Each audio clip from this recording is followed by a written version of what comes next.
دائمتاً سرمداً ابدا۔ قرآن پاک میں ایک ایسی آیت ہے جس کے متعلق یہودی کہتے ہیں کہ اگر یہ آیت ہمارے دین میں داخل ہوئی ہوتی یا ہماری کتاب میں اتری ہوتی تو ہم اس کو عید کا دن منا لیتے۔ یہودی یہ کہتے ہیں اس آیت کا نزول اگر ہماری کتابوں میں ہوا ہوتا تو جس دن یہ آیت اتری اس دن کو ہم عید کا دن منا لیتے۔ وہ آیت کون سی ہے وہی میں نے آج آپ کے سامنے تلاوت کی ہے۔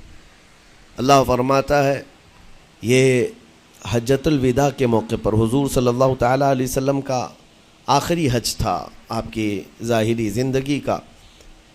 اس دن یہ آیت نازل ہوئی تھی اور حضور اکرم صلی اللہ تعالیٰ علیہ وسلم نے اپنا حج مکمل کر کے ارشاد بھی فرمایا تھا کہ آج کے بعد ہو سکتا ہے کہ میں اس جگہ پر تم سے دوبارہ ملاقات نہ کروں۔ اور وہ آخری حج کہا جاتا ہے اور آخری خطبہ بھی حضور کا خطبۃ الوداع جس کو کہتے ہیں مشہور ہے۔ اس وقت یہ آیت اتری تھی۔ آیت کا معنی پہلے سن لیں، ترجمہ۔ رب تعالیٰ فرماتا ہے الیوم اکملت لکم دینکم واتممت علیکم نعمتی، آج کے دن میں نے تمہارا دین مکمل کر دیا اور میری نعمتیں پوری اتار دیں۔ ورضیت لکم الاسلام دینا، اور تم کو اسلام دے کر میں راضی ہوا۔ یہ آیت ہے۔ کسی بھی دین کے بارے میں یہ دعویٰ نہیں ہے کہ وہ پورا کمپلیٹ ہے سوائے اسلام کے۔ پہلے جتنے دین آتے رہے بعد میں اور اس میں شوشہ تھا کہ آخری نبی آنے والے ہیں، شریعت پھر بدلے گی۔ موسیٰ علیہ السلام کا زمانہ آیا، ان کی شریعت تھی، پھر اس کے بعد زمانہ تبدیل ہوا، عیسیٰ علیہ السلام کا دور آیا، شریعت بدلی ہے۔ عقیدہ نہیں بدلتا، شریعت یہ لاء کو کہتے ہیں، قانون، قوانین بدلے جاتے رہے۔ آدم علیہ السلام کی شریعت میں الگ قوانین تھے، نوح علیہ السلام کی شریعت میں قانون الگ تھے، بدلتی گئی شریعتیں، لیکن آ کر سٹاپ ہو گئی حضور پاک صلی اللہ علیہ وسلم کے اس دین پر۔ اور پھر رب تعالیٰ نے فرمایا اب دین کمپلیٹ ہو گیا، اب شریعت نہیں بدلی جائے گی قیامت تک، اس میں رد و بدل نہیں ہوگا۔ جو حرام ہے وہ قیامت تک حرام رہے گا، جو حلال ہے وہ قیامت تک حلال رہے گا۔ اب کوئی دنیا میں نہیں آئے گا جو اس شریعت میں کوئی نیا حلال پیدا کرے، نیا حرام پیدا کرے۔ حضور اکرم صلی اللہ تعالیٰ علیہ وسلم کا یہ دین کمپلیٹ ہے، مکمل ہے۔ اب آپ سنیے، قرآن پاک نے جب یہ فرما دیا کہ دین مکمل ہو گیا، یہ وعدہ، یہ دعویٰ کسی اور دین میں نہیں ہے، صرف اور صرف اسلام میں ہے کہ یہاں پیدا ہونے سے لے کر کے وفات تک کے مسئلے اللہ تعالیٰ نے تمہیں بیان کر دیے۔ وَلَا رَطْبٍ وَلَا يَابِسٍ إِلَّا فِي كِتَابٍ مُبِينٍ، کوئی خشکی کی چیز بھی نہیں ہے، کوئی تری کی چیز بھی نہیں ہے جس کو قرآن نے بیان نہ کیا ہو۔ رب تبارک و تعالیٰ نے ساری چیزیں بیان فرما دی، تمہاری شریعت کمپلیٹ ہے۔ آج تمہیں اپنی زندگی گزارنے کے لیے لا، قانون کسی ایرے غیرے کے پاس سے لینے کی ضرورت نہیں۔ اسلام ہر قانون تمہیں دیتا ہے، چاہے بچوں کے بچوں کے معاملات ہوں، چاہے جوانوں کے معاملات ہوں، شوہر بیوی کے حقوق ہوں، ماں باپ کے حقوق ہوں، استاد شاگرد کے معاملات ہوں، پڑوسیوں کے حقوق ہوں، تجارت کے، لین دین کے، نکاح کے، خلا کے، عدت کے، طلاق کے، سارے مسائل پورا کا پورا تفصیل کے ساتھ اسلام تمہیں دیتا ہے۔ اس طرح کا کوئی لا پوری دنیا میں نہیں ہے جس طرح اسلام کے پاس ہے۔ ظاہر سی بات ہے جب اسلام کے پاس اتنا بڑا مکمل نظام ہوگا تب تو پھر یہ ٹارگٹ نمبر 1 پوری دنیا میں ہوگا ہی ہوگا۔ یوں ہی اسلام سے لوگ نہیں چڑھتے، یوں ہی اسلام سے نہیں نفرت کرتے۔ ظاہر سی بات ہے کہ حسینوں سے ہی حسد ہوتا ہے، کوڑھی سے کون حسد کرے گا؟ جس کو کوڑ کی بیماری ہو اس سے کوئی حسد نہیں کرتا۔ ایک حسین دوسرے حسین سے بھی نفرت کرتا، حسد کرتا ہے، یا کم صورت والا اچھی صورت والے سے حسد فطری طور پر کرتا ہے۔ اسی لیے محاورہ کہا گیا ہے کہ حسینوں سے حسد ہوتا ہے، تو اسلام میں جو حسن ہے تو جتنے جلنے والے ہیں اتنے زیادہ حسد کرنے والے پیدا ہوتے ہی رہیں گے۔ اب آپ کے لیے یہ فخر کی بات ہے کہ دنیا جسے ٹارگٹ نمبر 1 کہتی ہے، جس سے چڑھتی ہے اور جلتی ہے، الحمدللہ رب تبارک و تعالیٰ نے وہ دین ہمیں عطا فرمایا۔ وہ اس لیے نہیں ہے کہ لوگوں کے چڑھنے کی وجہ سے میں فخر کر رہا ہوں، اس لیے کہ میرے دین کے علاوہ کوئی دین ایسا نہیں جو یہ دعویٰ کر سکے کہ ہم کمپلیٹ لا رکھتے ہیں، صرف اور صرف اسلام کے پاس ہے۔ میں یہاں کھڑے ہو کر کے یہ صرف الفاظ کی پھیکم پھاک نہیں کر رہا ہوں، چیلنج ہے یہ۔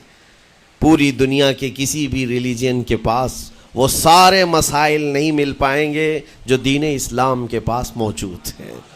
دین اسلام کے لیے اگر آپ کو میں بتا دوں کہ اس کا جو فقہ کا نظام ہے، مسئلے مسائل، جس کو اگر آپ پڑھنے کی کوشش بھی کریں زندگیاں بیت جائیں، صرف اور صرف ایک چیپٹر پر کتابیں لکھی ہوئی ہیں، صرف نکاح کے مسئلے کتابیں پوری ہیں، صرف طلاق کے مسئلے پوری کتابیں موجود ہیں۔ اتنا وستار کے ساتھ، اتنا تفصیل کے ساتھ کوئی دین نہیں پیش کرتا، صرف اور صرف اسلام ہے۔ یہ باتیں میں آپ کے سامنے کیوں رکھ رہا ہوں میرے عزیز ہو؟ تاکہ تمہیں یہ احساس ہو کہ اللہ نے کون سی نعمت تمہیں دی ہے۔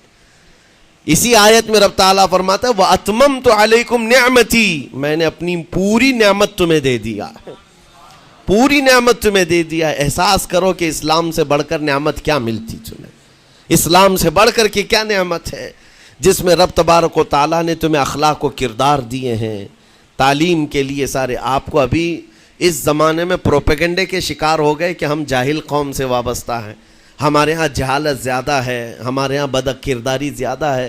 یہ عوام کو دیکھ کر کے لوگوں نے پروپیگنڈا بنایا، ورنہ تو ان کی حالت یہ تھی 18ویں صدی تک یورپ والوں کو روڈ بنانے کا طریقہ بھی نہیں معلوم تھا، اسلام نے سکھایا ہے۔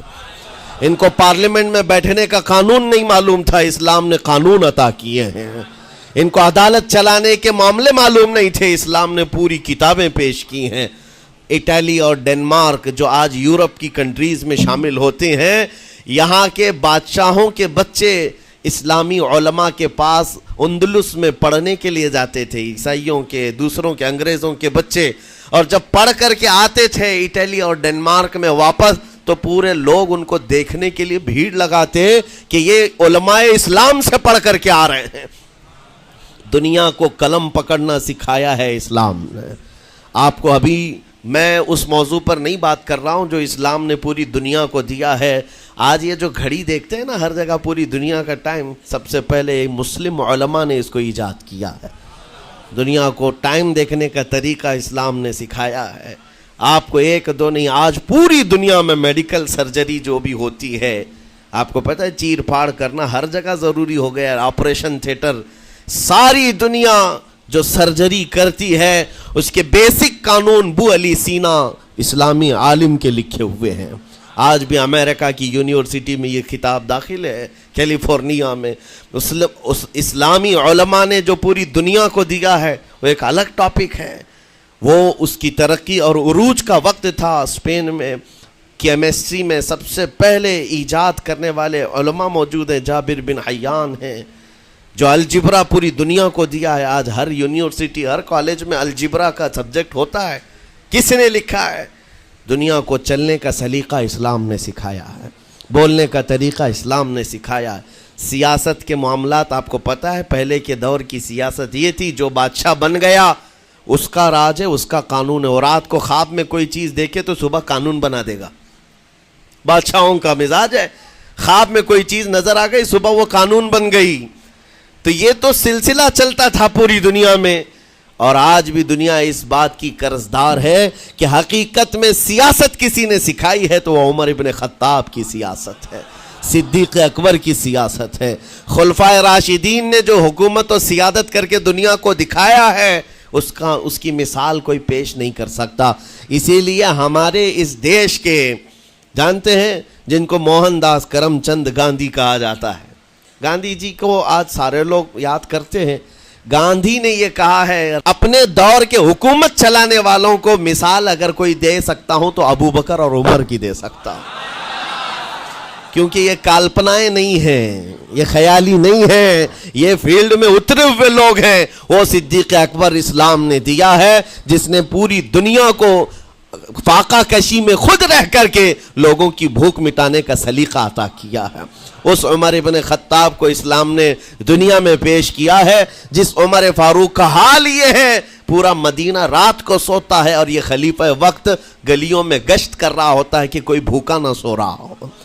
آپ کو پتا ہے وہ عمر ابن خطاب رات کے وقت گزرتے ہوئے ایک گھر کے قریب سے جا رہے ہیں تو دیکھا ایک مرد باہر بیٹھا ہوا ہے, اندر سے رونے کی آواز آ رہی ہے. اس کے مرد سے پوچھا آپ نے, وہ نہیں پہچانتا تھا, آپ کبھی حجاب ڈالتے کبھی پردہ ڈالتے اور رات کو گلیوں میں مدینے کے گشت کر رہے ہوتے. اس مرد سے پوچھا کیا معاملہ ہے؟ کہا کہ میری بیوی کے بچے کی ولادت کا وقت قریب آ گیا ہے, درد ذہ میں مبتلا ہے اور گھر میں کوئی نہیں ہے, تکلیف ہے. جانتے ہو حضرت عمر فاروق رضی اللہ تعالیٰ عنہ اپنے گھر سے اپنی بیوی کو, اپنی بیٹی کو, اپنی بہو کو بلوایا اور کہا جاؤ یہاں پر گھر میں بچے کی ولادت ہونے والی ہے, اس کی تیمارداری کرو. صبح تک خلیفۃ المسلمین کے گھر کی عورتیں ایک غریب کے گھر کی عورت کی تیمارداری کر رہی ہیں. جب بچے کے ولادت کی آواز آئی سب سے پہلے مبارکبادی دینے والے عمر ابن خطاب ہیں.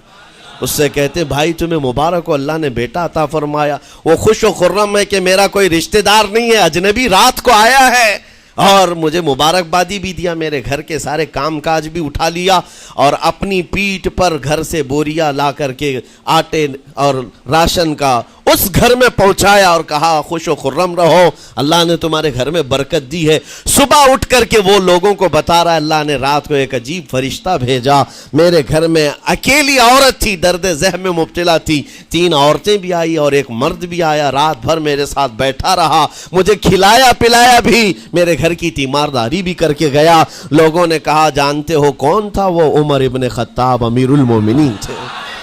دنیا کو یہ سیاست کا سلیقہ دینے والا اسلام کا وہ عظیم سپہ سالار ہے. آج بھی آپ کو میں بتاؤں اٹلی میں اور ڈنمارک میں اور کچھ کنٹریز میں ایک دن منانے کا پرستاؤ پیش کیا جا رہا ہے.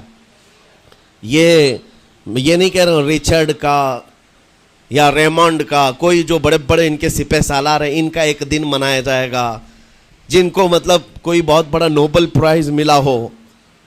میں یورپین کنٹریز کی بات کر رہا ہوں جہاں وہ اپنے بادشاہوں کے پیدائش کا دن یا ان کے کسی اینیورسری کو منانے کا پرستاؤ نہیں پیش کر رہے, بلکہ یورپ کی یہ 2 کنٹریاں ہیں جو یہ پرستاؤ پیش کر رہی ہیں کہ سال میں ایک دن ایسا منایا جائے جس کا نام صلاح الدین ایوبی ڈے ہونا چاہیے.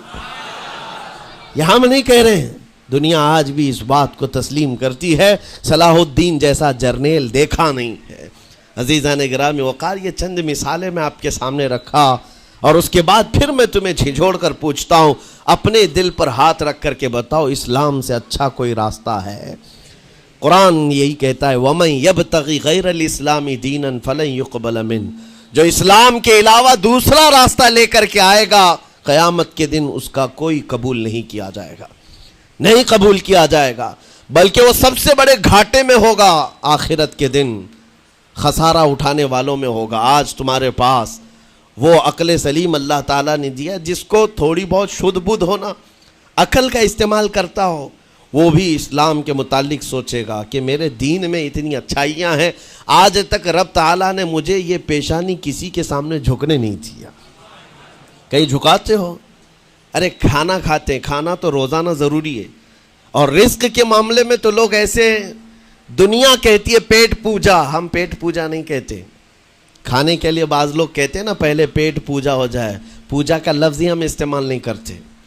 کھانا برتن میں رکھا ہوا ہے, آپ کے گھر میں کھانا لا کر کے دیا جاتا ہے, تو کیا آپ سر جھکا کر چاٹ کے کھاتے ہیں یا لقمے اٹھا کر ہاتھ سے کھاتے ہیں؟ ہاتھ سے کھاتے ہیں.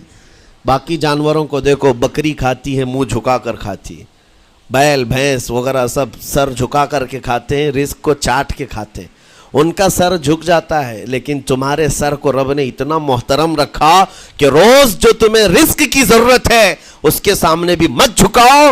سر جھکانا ہے تو رزق کے سامنے نہیں, رزاق کے سامنے جھکایا جائے. تمہاری پیشانی کو محترم رکھا گیا ہے کہ تم جھکو گے تو کس کے سامنے؟ صرف رزاق جو ہمارا پالن ہار حقیقی ہے. اور حد تو یہ ہے میرے عزیزو, یہ دنیا کی واحد قوم ہے, یہ واحد مذہب ایسا ہے یہودی ہوں، عیسائی ہوں، ہندو ہوں، کوئی بھی ریلیجن آپ لے کر کے آئیں، جس کو وہ بہت زیادہ مانتے ہیں یا جس کو گاڈ کہتے ہیں یا جس کو بھگوان کہتے ہیں، ان کی صورت بھی ہوگی، مورت بھی ہوگی، اور سامنے دیکھتے ہیں اور جھکتے ہیں، عبادت کرتے ہیں. لیکن تنہا مسلمان ایسے ہیں، کروڑوں مسجدیں ہوں گی، کہیں خدا کی کوئی تصویر دیکھا ہے؟ کئی مسجدوں میں خدا کا کوئی مورت یا صورت بنائی ہوئی دیکھا ہے؟ نہیں ہے. یہ واحد قوم ہے جو بن دیکھے مولا کی بارگاہ میں سجدے میں جھک جاتی ہے.